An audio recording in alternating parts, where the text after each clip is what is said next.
chewed up and spat out. Thank you. Just- So, starting with the National Freight even sitting here all day. Strategy, I understand there's been a discussion paper for the National Freight Strategy, development of the National Freight Strategy, which submissions closed on the 28th of July. That's the case? That is correct, Senator, yes. So, how many submissions were received? We...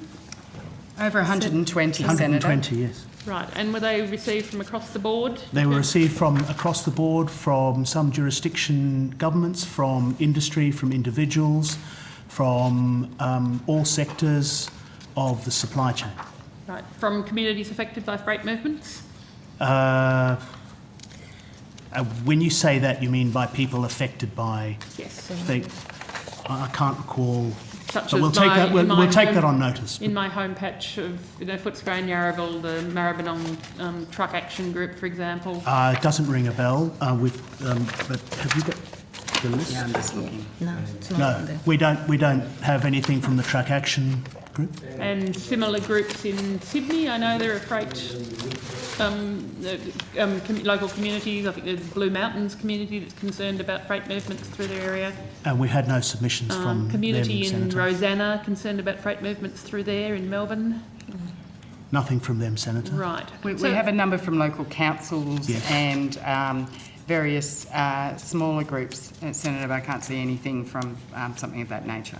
Right. What outreach did you do to sort of local communities to encourage submissions?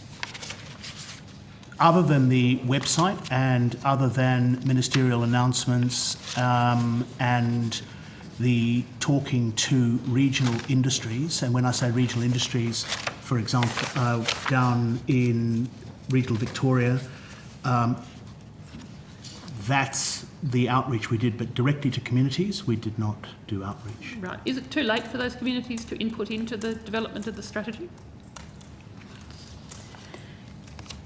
Senator, I've just, in looking at the list again, noticed several that I'll just mention, just so as you're aware. So the Wheat Belt Railway Retention Alliance, the Wollongong Neighbourhood Forum, number 5, and the Wollongong Transport Coalition. We also have the Bindara Beef Group, and we also have others from the Wheat Belt. So my apologies, had I looked further, I would have seen those. Right. It doesn't sound like there are any from urban Melbourne or Sydney. There are some major issues, very well known and very high profile in terms of their engagement with freight issues. So I'm surprised that you didn't reach out to them to get their input. So, Senator, the inquiry is, the panel is due to report to a government with a draft report by the end of this year and a final report by March in the new year. Right. Will that draft report, that will be a public document? Will you be asking for submissions responding to that draft report? No, but there are consultations still underway at the moment by the panel. Right. So could the panel, could you take on notice whether the panel could engage with local Happy communities to, Senator. in Melbourne and Sydney? Yes. So we've got a final report by March, this is the plan, so that will be a public document, presumably. So that then feeds into the development of the strategy. That's correct, So what's the Senator. timeline expected for the strategy? So the strategy will be developed during 2018. Right, and I noticed in the discussion about the discussion paper, there was talking about the need to develop a national freight performance framework and likely key indicators. That's correct. Yes. Will there? I presume that they will. The strategy will have objectives and targets and reflect those key indicators. Then, that the plan. That the intention would be to take those things into account. It'll be developed in consultation with states and territories, and the strategy will be agreed also through the COAG Transport Infrastructure Council. In terms of what some of those indicators will be, and I was looking through the terms of reference that were for the inquiry at the moment. I noticed that there didn't seem to be any reference to reducing emissions, carbon emissions from freight vehicles. Is that the case? So how is reducing carbon emissions going to be considered in the strategy? How important is it going to be? I suppose we're highly focused on the ministerial task force in relation to vehicle emissions, Senator, and the work that's going on in that area. Obviously, it will need to be considered in coming up with the National Freight Strategy, but the work going on in that area would inform it more than anything else. So Senator, one of the issues that has come up in all the consultation, and we've spoken to close to 200 people, a large number of peak bodies, panel have spoken to others as well. One of the biggest issues that's come up is urban congestion and dealing with that for freight and supply chains will involve, if you can improve that, you will by definition improve emissions as well. Without any other changes. Yes, although there are other ways of reducing your carbon emissions, There are. particularly mode shift, where Yes. you've got the choice of road freight or rail freight or shipping. Or ships. That's right. So I'm wondering how much the driver of reducing vehicle emissions will actually drive consideration in the strategy of the desirability of mode shifting. Well, the strategy is designed to improve freight and supply chains and is designed to get for economic benefit and to improve the economic output of supply chains and the companies that deal with it, and import, export, and just the getting of goods to where they need to go in the most efficient manner and at the least cost. So you're saying the strategy isn't going to then have a focus on reducing vehicle I'm not emissions? saying that that's the case, but that's the main driver of the strategy, is to improve freight and supply chain and the efficiency for the economy. But will reducing carbon emissions from freight be considered as part of the strategy? Mode shift will be part of that strategy, or rather the advantages of mode shift and things that need to happen to make freight and supply chains more efficient, I imagine will be part of that strategy and part of the considerations. And the role that reducing vehicle carbon emissions would need to play as part of the government reaching its Paris targets in terms of our carbon reduction targets. Will that be considered in the strategy? Again, Senator, that's a key focus of the ministerial task force on vehicle emissions. Yes, that work is going on. But would you agree that it should also, given if you've got a national freight strategy that it's covering the whole gamut of issues associated with freight, that it should be a significant part of this freight strategy also? In the same way that the vehicle emissions ministerial task force, its focus is actually vehicle emissions, but will consider other issues. So how do you see the two of them intersecting then? Senator, I believe one has the priority in both are different. But I mean, if you're doing a strategy that's looking overall at the whole gamut of things that need to be considered when you're planning freight, what assurance about is that vehicle reduction of vehicle emissions, and in particular the role that reducing vehicle emissions is going to enable us to help meet our Paris targets, whether that is going to be a factor in the development of the freight strategy. It will be an input, but I don't at this stage think it will be a key priority of the strategy. Senator, that being said, we don't know as yet what the panel will actually present to government at this stage.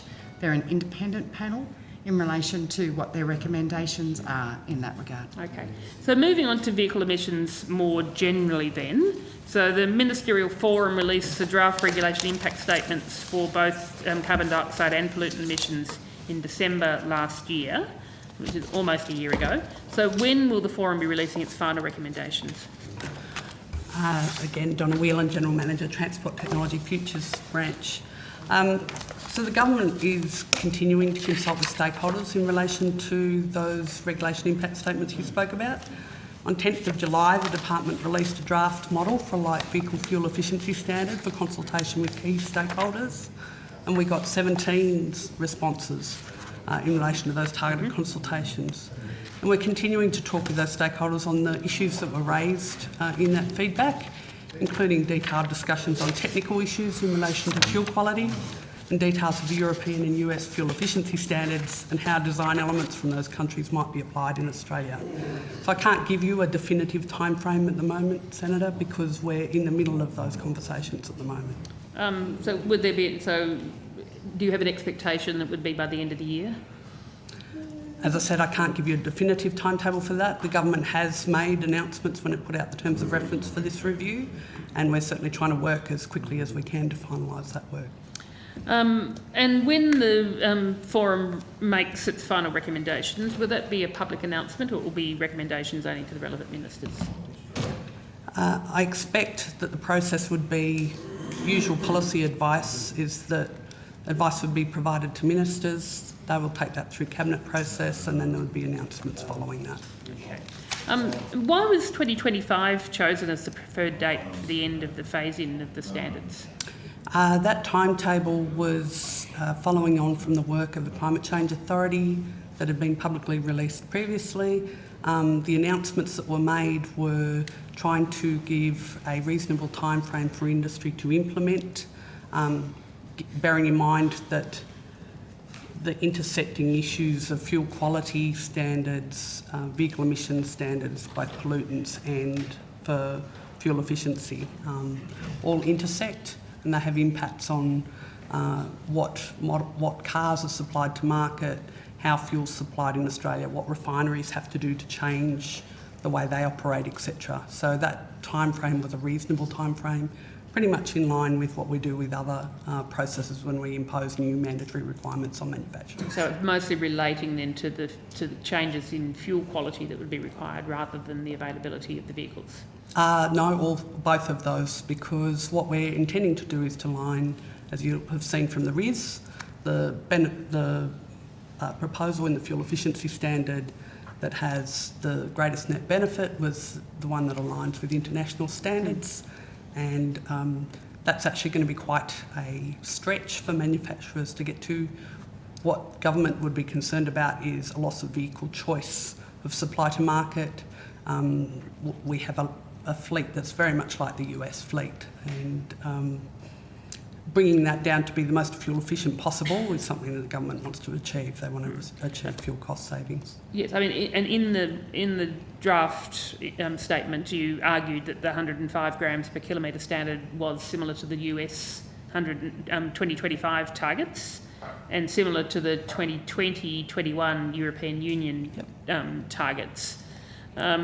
So basically, the European Union will be in compliance with the standards that are being proposed by 2020-21. They also announced them a lot earlier than the work we're currently doing, and they gave the industry a long lead time to implement that. So at the moment, a 2025 date is actually quite a compressed timetable compared to others, and it will require renegotiation of contracts with global manufacturers about what's supplied to us. But you've got 17 million new light vehicle sales a year with Europe. So essentially, there would be an awful lot of cars available by 2021 that would meet these standards. Yes, that's correct. Yes. So, I mean, is there any reason? I mean, other than you're saying potentially for fuel standard reasons, that's why you've chosen 2025. But it seems to me, given that you're going to have cars being produced globally, they're the cars that we are going to be importing here. We're not producing any of our own. Why can't those cars be required to be here by 2020-21 rather than having to wait until 2025? As you indicated, Senator, there is a relationship with fuel quality, so they've been brought together as a package, and that's what all of the stakeholders who we've consulted with today are arguing, that you need an approach that takes into consideration what Australia's quality of fuel is and when that will be available to the market. So, can you outline then, or perhaps take on notice, what are the changes to fuel quality that are going to be required, and why it's going to take longer, why that is not possible to have those changes in fuel quality by 2021? Sorry, Yes. can't we import both the cars and the fuel? Sorry, Can't Senator? we import both the cars and the fuel? No, we have fuel refineries in Australia still. I beg your pardon? We're refining our own fuel here in Australia. In Victoria, yes. And There's four refineries in Australia. Australia. and they're not to international standards. The sulphur levels of High petrol. sulphur. The sulphur levels of petrol are higher than best practice overseas. Okay. So, And I can give you details of that, Senator. yes, please, if you could give me the details as to why it's not going to be possible to to have that change in place by 2021, given the cars will be available by 2021, why it's going to take us until 2025 to change our to change our fuel standards. Yes, Senator. Okay, on to electric vehicles. Can you please outline what incentives the federal government currently provides for the uptake of electric vehicles? I think we provided that to you on notice, Senator, in the last hearings. Let me just check the number of that for you. We're going to mix it up.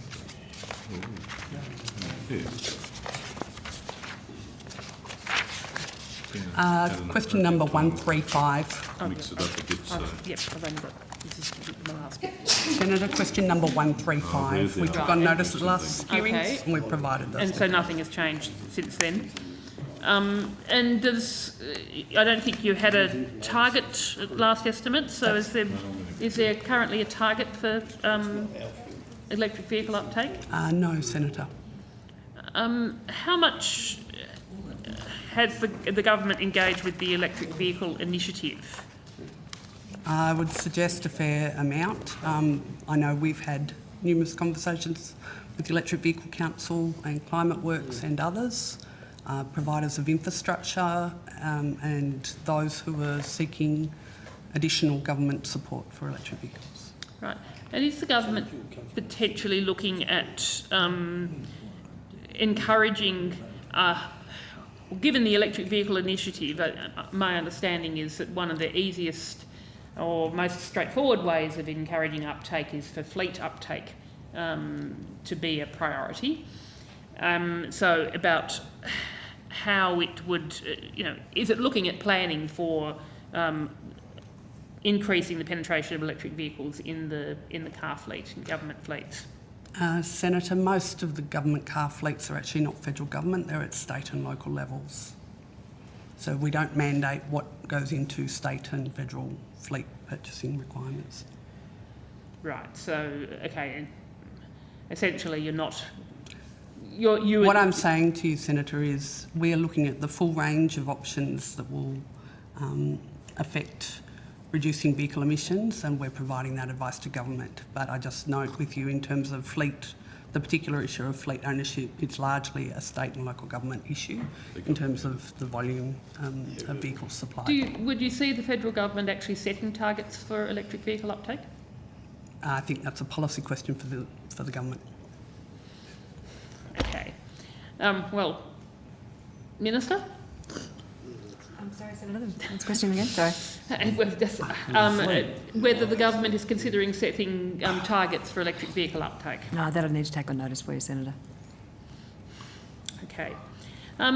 What work's been done so far towards harmonising charging infrastructure standards? So, as I understand it, Senator, there's a range of electric vehicle charging standards at the moment, and we accept all of the international standards. There are different standards around the world. Essentially, though, the industry itself is indicating a preference for a rapid charge and a standard time charge, one particular standard.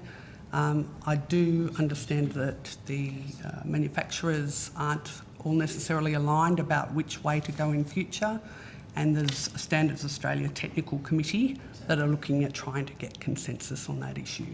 And does the government have a view as to what its preference would be, whether they should all be harmonised? Or they should be... It's difficult for me to speak on behalf of the government, but I would expect that they would hope Well, that the industry sorts your that advice out. to government?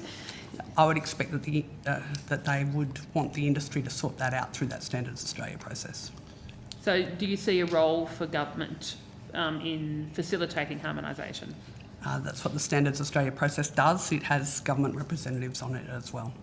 So it's through the Standards Australia process being That's the only correct. role for government to have. Senator, when Well, you said you that's had currently one more the question, process. Yep, I've I finished decided now. to give Thank